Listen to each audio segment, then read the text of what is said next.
Hey WWE Universe.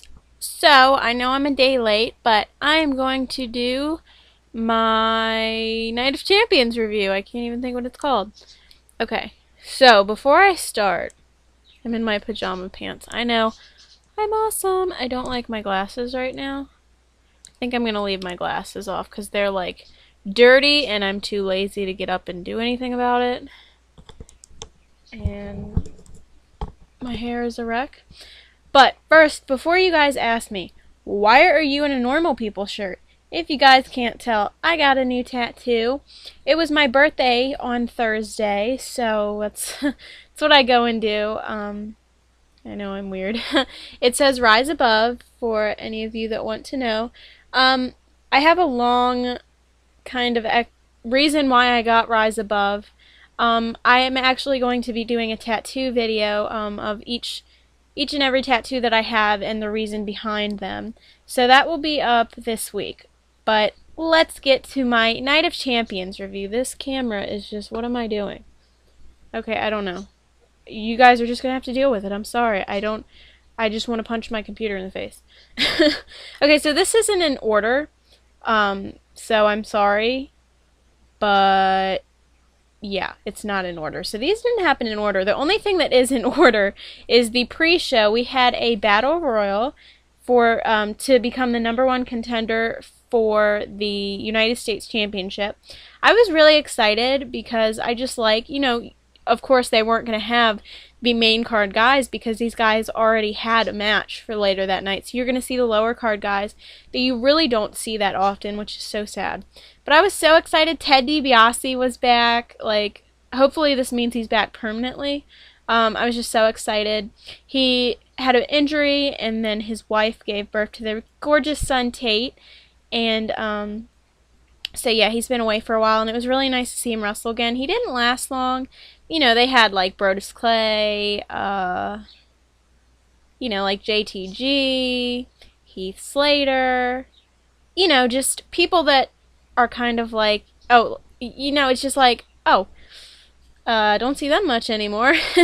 So I was really excited to see that. In the end, Zack Ryder became the #1 contender to the United States Championship. And later that night, like I said, these are not in order, he went against Antonio Cesaro, and it was a pretty good match. I really have grown to like Antonio Cesaro, even though, he's that jerk and he's that guy that you just, like, want to kind of punch in the face repeatedly. I can't talk today. It was a really good match. I enjoyed it. Sadly, Zack did not win. Antonio Cesaro retained his United States Championship, which I was kind of sad because I really missed seeing Zack Ryder having a title and just having TV time. It just kind of sucked. But, I wasn't, like, heartbroken that Antonio retained. I thought it was a really good match. Next we have The Miz versus Cody Rhodes versus Sin Cara versus Rey Mysterio for the Intercontinental Championship. That sucked. Obviously, poor Miz, like, that just really sucks that he had to face all these guys, and like everybody hopefully knows, he didn't have to be pinned. The champion does not have to be pinned to lose. Sorry if that just made a loud noise. My microphone's like, hi! Anyway, I thought it was such a good match. Like, honestly, a lot of times I was like, oh my god, it's gonna change hands, and then it didn't, and then I was like, oh my god, and then it was crazy. Honestly, I don't know. Like you guys know, I don't really care for Rey Mysterio, but I think he did a good job. Mr. Sin Cara, who just botches everything in this earth, he did pretty good. Like, obviously this was live, so if he screwed up, you were going to see that he screwed up. And there wasn't anything that I saw that was, like, embarrassing or anything, Obviously, every wrestler can't be perfect, but Sin Cara just, like, botches the hell out of, like, almost every match. If you guys didn't know, I'm sorry I didn't get my SmackDown review up, because I had a lot of plans for my birthday, so I wasn't able to put a video up, but they had to edit the match between him and The Miz, and because it was just so bad. And that's really sad because, you know, they made such a big deal out of Sin Cara. And I just think maybe he needs to go to FCW. I'm sorry. Didn't they change that now that there's not FCW, it's NXT? Whatever, he needs to go train some more. Like, he needs to get his stuff together. Because that's you know, just think of how much money they have to do for all this editing. And then when you're live, you're like sitting there worrying. And so I really hope Sin Cara does get better. But anyway, that's besides the point. It was such a good match. I really, honest to God, thought Cody was going to get the title. I really couldn't believe that he didn't win. Miz ended up retaining his title, which I was really happy about because I really love The Miz. And I feel like he deserves the title for one. And I really think it just kind of makes him more of a jerk because he is a champion. So he's like, I'm better than you anyway, but now that I have a title, I'm just way better than you'll ever be kind of thing. So then he's got that little extra spark to add to his jerk self. So I was really excited that he retained. I really think he deserved it. Everybody did a great job in the match, but I was really happy that The Miz retained. Next we have Kane and Daniel Bryan versus Kofi Kingston and R-Truth for the tag team titles. Honestly, when this match was originally the Primetime Players, I really wasn't as excited for it. But when Kane and Daniel Bryan actually won on Monday to become the #1 contenders, I was so excited because I just thought, like, this is just too good to be true. Because, you know, like we've been seeing, they've been through anger management together, they've hugged it out, but that still hasn't worked.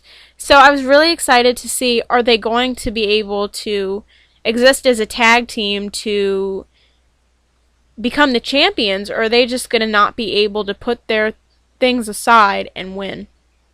I mean, lose. Sorry, I'm just, it's, why, I'm sorry. It's blonde moment. Yes, I said blonde moment, because I am naturally dirty blonde. I know, right? You would never guess. So anyway, so it was a really, really good match. I think R-Truth and Kofi were really on their game, because when you've got Daniel Bryan is such a talented guy. He was a World Heavyweight Champion.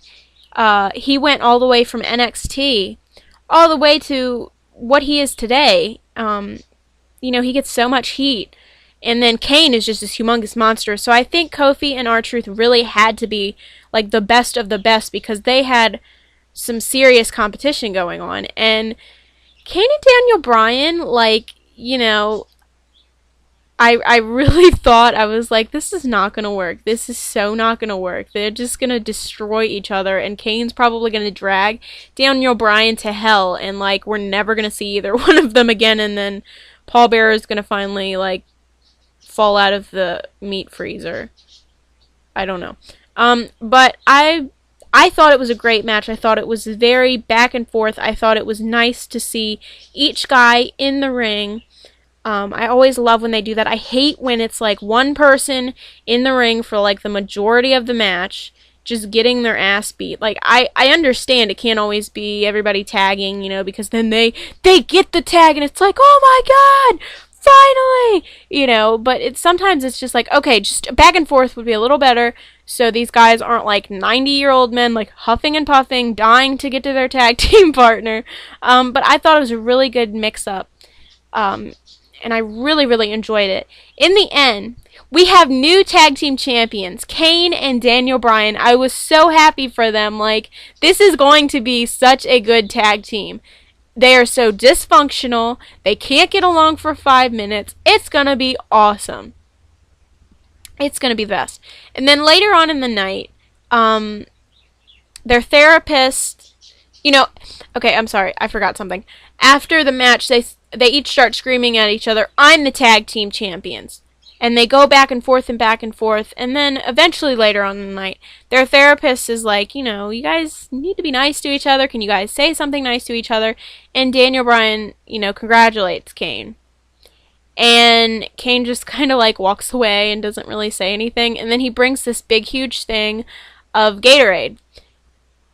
and just dumps it on Daniel Bryan, AJ, who had been like yelling that she paid all this money for this therapist to come and help them. I'm sorry, I'm like all over the place. It's Tuesday. I'm a day late, so I'm like, it's not. I mean, it's still fresh in my mind, but like I remember things as I'm talking, and I feel stupid. I'm so sorry. This isn't gonna happen again. I'm gonna film it, the pay-per-view thing, on Monday, not Tuesday. I'm so sorry. So AJ, of course, all the guys are like, oh my god, AJ's in a white shirt and she's just got Gatorade thrown on her. Oh my god, boobs. Really, guys? I mean, come on. Come on. AJ's gorgeous and just adorable, but come on. So they get poured, Kane pours, those three with Gatorade, and Kane's like, I'm going to Disneyland! That was just the thing of the pay-per-view could have been over and I would have been happy. It was so funny. Kane is so cute. Like, he's such a good heel, but then he's like got his little cute, adorable moments. So that was great. Next, we have Eve, who is filling in for Caitlyn, who got attacked from behind earlier in the night and was not able to compete. So Eve took her place. Booker T let her take his Booker T let Eve take Caitlyn's place. Speak English.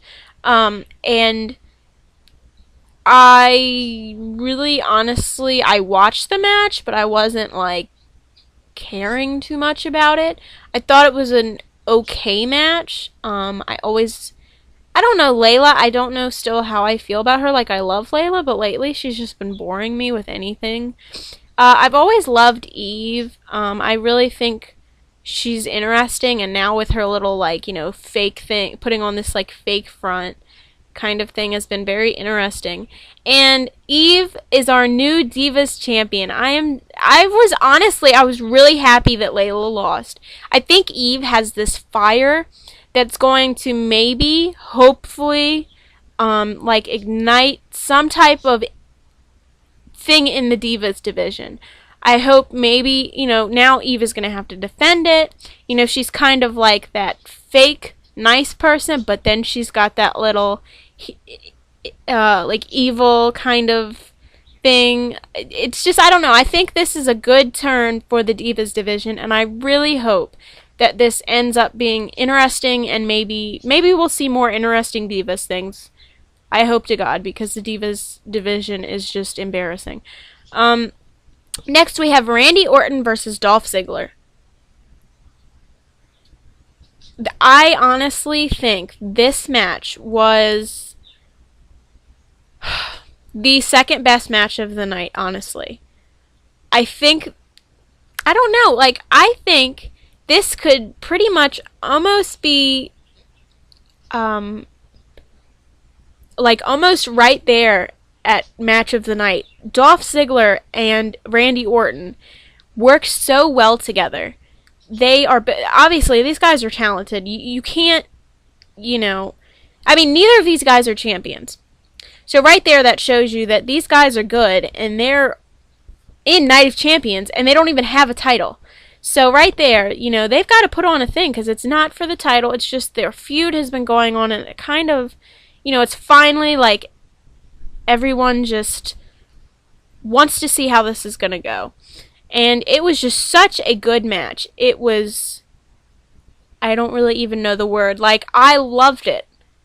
If that was the match of the night, or the last match, that would have been awesome. I think after watching Dolph Ziggler and Randy Orton, these two title matches, regardless, these two, we had Sheamus and Alberto and Punk and Cena left after, later in the night.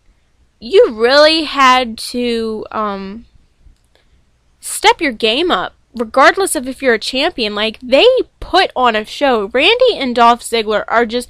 Dolph Ziggler is a show-off. Randy Orton is obviously, he's a third-generation wrestler, and it just... amazing match. Amazing. They just, wanted to tear each other apart.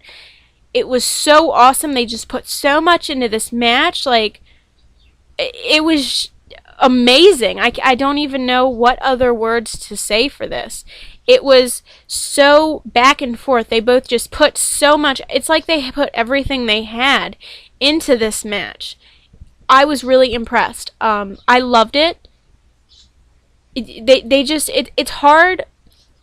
You know, guys work together and then you get sick of seeing them because they just kind of drag the feud on too long.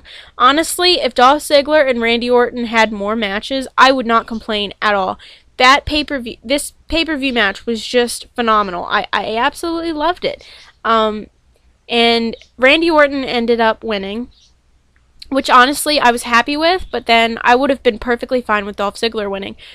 If either, whoever won, I was happy because we just saw this amazing match that was just like, if one of them should have a title. Both of them should have a title. I don't know. Somebody should have a title. That was a great match. I really, really enjoyed it, and I'm just sitting here blabbering about how awesome it was. But they're just so talented, and that was just, I don't know. It was just amazing. So then we have Sheamus versus Alberto Del Rio for the World Heavyweight title. And honestly, I think after watching Dolph Ziggler and Randy Orton put on such an amazing match, honestly, to begin with, I wasn't really excited with this match because I'm sick of seeing Sheamus as a champion. And Alberto Del Rio doesn't really excite me in any way. So I think that was just not a smart thing to do. I understand it was a championship match, but I think what they should have done was do Sheamus and Alberto, and then Randy and Ziggler, and then Punk and Cena. Like, that would have been perfect for me, because after seeing Ziggler and Randy, like, I didn't really care about Sheamus and Alberto. It was an okay match. Don't get me wrong, these guys are so talented, but I'm sick of seeing Sheamus. I'm sick. He needs to not have the title. I think he needs like a heel turn. I don't know. Something needs to be done because he just bores me to death. The Brogue Kick was reinstated, so he kept trying to do the Brogue Kick and trying to do the Brogue Kick, and Alberto would counter him. And I was like, okay, what is even going on? Like, it was, to me, I didn't enjoy it. I was like, can you just end the match? I'm done. I was done when it started. I don't know, it bores me. I want Sheamus to lose. I hope to God Ziggler cashes in or somebody does something because this is ridiculous. I'm really sick of it. I know a lot of people are probably like, well, we don't like when John Cena's champion. I understand. Everybody's entitled to their opinion. So please, like, I understand. But it's just like gone on too long and it's not exciting. Maybe throw somebody else. If you're going to have Sheamus as champion, throw somebody completely different in there and make it interesting. So then he has something different, because I'm sick of him and Alberto, like, over and over and over and over. It's crazy. Sheamus did retain his World Heavyweight Championship. Honestly, I was like, yay, finally, we can move on. Like, I really didn't even care. I don't know. I just think they need to switch something up. Somebody needs to be the champion. There needs to be a new contender. Something. Ziggles, cash in your Money in the Bank. I thought he was going to cash in his Money in the Bank. I was waiting to hear. I don't want to sing because I'm going to break your eardrums and you're going to be deaf. But I was so waiting for Dolph Ziggler's music. And I was like, any second.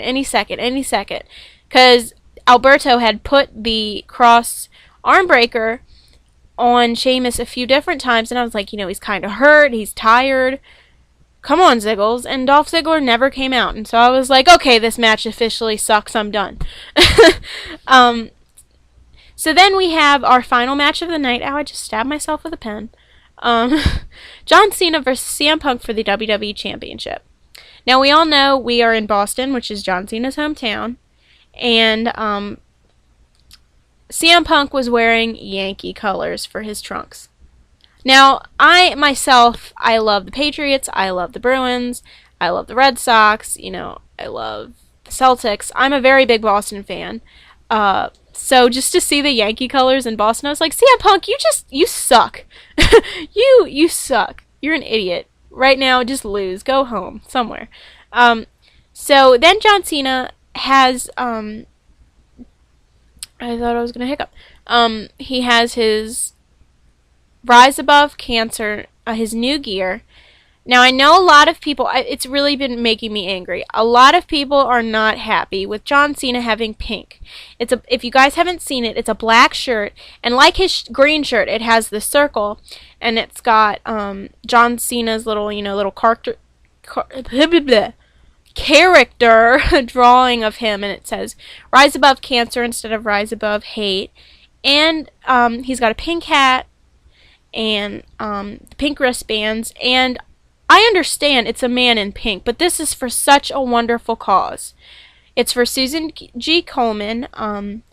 It's for breast cancer. Like, October is Breast Cancer Awareness Month, so he's going to be wearing his Susan G. Komen gear from now until October 31st, to my understanding. But because John Cena does so much with charity, but then his brother Sean has an inoperable brain tumor, and from what I've heard, and I believe John actually said this in the interview also that he did, that it's been getting a little smaller and shrinking, but it's an inoperable brain tumor. So, cancer, breast cancer, whatever kind of cancer, I'm sure this really was something very special that John Cena just jumped at the opportunity to do. And if you guys haven't noticed, the middle ring rope is pink. Everybody has either embroidered into their outfit a little pink ribbon, or they have the pin, and then John Cena's attire is now pink. And I just think it's so wonderful. So I think it's ridiculous if you guys say he's gay or anything. I think that is terrible to do, because I see so many guys wearing pink now. They're like, oh, pink is so cool. Well, then don't make fun of John Cena, because John Cena is doing something for a wonderful cause. You're wearing pink because you think you look cool. He's wearing pink for a wonderful cause. So please, absolutely no gay slur, whatever you want to call it. Please, I think that is so offensive, especially to somebody, your best friend might be gay, and you could be hurting his feelings, and you might not even know. So please keep that in mind. You don't know who is reading my comments, so please don't post rude comments. But I just think I ordered it, and it should be. I actually got an email yesterday saying that it was on its way, so I'm excited. But anyway, please, no rude comments. I don't want to hear it. And his father, Johnny Fabulous, was in the ringside, and we also had, was it 4 breast cancer survivors. So that really got me. I was like, oh my god! I'm not even gonna lie. When he came out, I got really teary, and I was like, oh my god, that's so wonderful, because one of my grandmothers passed away from cancer. It wasn't breast cancer, but still, when you lose somebody to cancer, it kind of hits home for you. So I just think that was wonderful. That was really long. I'm sorry. You guys probably didn't care, but I just want to make sure. Please, no rude, ridiculous comments. I don't really want to hear it. So I thought this match was freaking awesome. John Cena and CM Punk worked together so well. It was amazing. When I watched this match, I kept thinking, like, this is kind of like him and Brock Lesnar.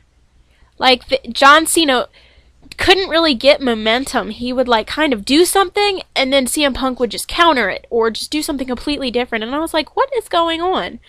And I was very surprised to hear so many boos in Boston. You hear boos everywhere, but I was very surprised, especially with CM Punk wearing the Yankee colors. I thought I was going to hear a little bit more boos for him. But I was really surprised about John Cena getting booed so much. It kind of sucked. But this match kind of reminded me of him and Brock Lesnar. He just couldn't get momentum. He would, try for the 5-knuckle shuffle, and CM Punk would, like, kick him in the face. Or, he would counter him and put him in his maneuver. And I was like, what is going on? What is this? I'm going to scream. I was screaming at the computer regardless, because that's what I do. I thought it was a really good match. John finally got some momentum going. Paul Heyman, I forgot to say, Paul Heyman was at the side, and you could just tell when John Cena would get that little bit of momentum, Paul Heyman would just not look happy. And then when CM Punk, kind of would be on a roll, Paul Heyman was just like, yeah, my guy's winning, kind of thing. In the end, okay, I please, I don't want any weird comments about this either, because I don't care if I sound weird to anybody, but in the end, John Cena had, he had Punk's, oh God, shoulders, God, I'm like, I can't think, shoulders on the mat. And, okay, at the time I didn't see this, so maybe I should just explain this a different way. Okay, I'm gonna say this. John Cena won. His music went off. He celebrated with the military. He was, excited. John Cena finally won his next title. Oh my God. And I don't even care if you guys think I screamed and got tears. I was so happy. I missed John Cena as champion. It was just and my birthday was a couple days before this, so I was just like, this is the best birthday present ever! And I was just I could not calm down. And I was just the happiest person in the world. So then John gets in the ring. And he's, kind of getting ready to celebrate, on the ropes, all that, the typical stuff the guys do when they win. So then the referee gets the belt and gives it to CM Punk. And I'm like, what? And he's like, when you rewatch it, John Cena has both of CM Punk's shoulders on the mat. And then one of John's shoulders is on the mat. I'm not going to tell you how angry I was. I was like, why are you doing this to me? I mean, I was crying tears of joy because I thought it was just the perfect birthday present. It was just amazing. And then they just take it away from me. I understand. I'm not angry. The referee did the right thing. He called it down the middle. He saw what happened, and it was a draw. So in a draw, CM Punk doesn't lose his title. So I'm not mad that CM Punk won. Okay, I am mad because I don't want CM Punk to be the champion anymore. But I'm not, the referee did the right thing. And he did his job. But what I didn't like was that they let John Cena celebrate and with the troops and just everybody was, yeah, and then they took it away. And so that, I don't know. But this isn't the last we've seen of Cena and Punk. It's not. It's just not. You can't end a feud like that. And that's not how it's going to happen again. We're going to have John Cena and Punk for the WWE Championship, the end. So I hope I blabbered a lot. I'm really, really, really sorry because I kind of talk way too much because I don't know when to shut up. I will have my Raw review up tomorrow. I'm sorry this won't be late again. I know. Bad Nicole. Tisk tisk. So I hope you guys enjoyed the show. I really loved it. It was great. It was really worth it. So I hope you guys have a wonderful day. Have a wonderful week. Stay safe. It's raining like cats and dogs here, so stay dry if it's raining where you are. And I hope you have a wonderful rest of the day. I will see you soon. Bye, guys.